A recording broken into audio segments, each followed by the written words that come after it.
So what's up guys, nilabas na nga pala ni Moonton dito yung bagong 1111 skin ni Nolan, which is ito yung The Navigator.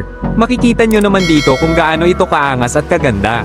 At dito meron pa ata akong nakalaban na TikToker kaya agad akong natuwa. Pag sininswerte nga naman nakalaban ko ulit si Zayn yung nakalaban ko nung nakaraan na gumamit ng pakito. At sinabihan pa niya ako ng top global Nolan daw ako. Content mo to nang mapahiya kita sa mga viewers mo. Oh really? At dito guys, sakto nagboblo siya at level 3 pa lang siya kaya napitas ko siya dito. At kung isa ka nga pala sa mga nakakanood dito, baka pwede naman ay follow mo ako, salamat. Wow, top global nga. Ito na ba yung top global Lance? At dito guys, medyo napalalim yung Barretts namin kaya nabigyan niya ito, pero mapipitas ko pa din dito yung sinasabi niyong top global Lance.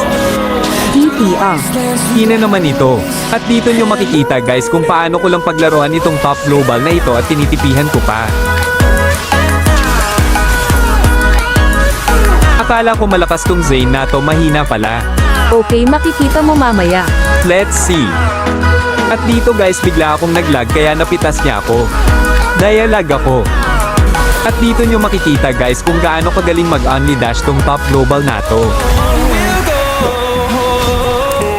Lumaragasa ka naman boy. Dadaan lang sana ako papuntang Lord pero binigyan niya agad ako. Grabe, top global nga mag-dash. Ano ginagawa mo dun? Nakakahalata na din ako guys na parang nakamaphak tong Lance na kasi alam na alam niya kung nasasan ako. Hero pala yun, kala ko farm.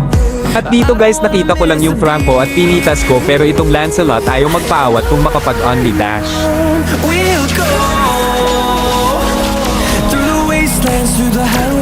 At tinawanan pa nga niya ako dito. Tingnan nyo naman guys, pati mga kakampi ko sinasayawan lang, mapitas lang ako. At dito guys, sa part na ito nabasa ko may galaw niya kaya napitas ko siya dito.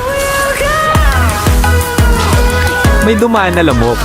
At dito mag-only dash na naman sana siya, pero basa ko nagalaw mo boy. Only dash ka pa, ah. At dito guys, nagsayawan kami sa mid lane.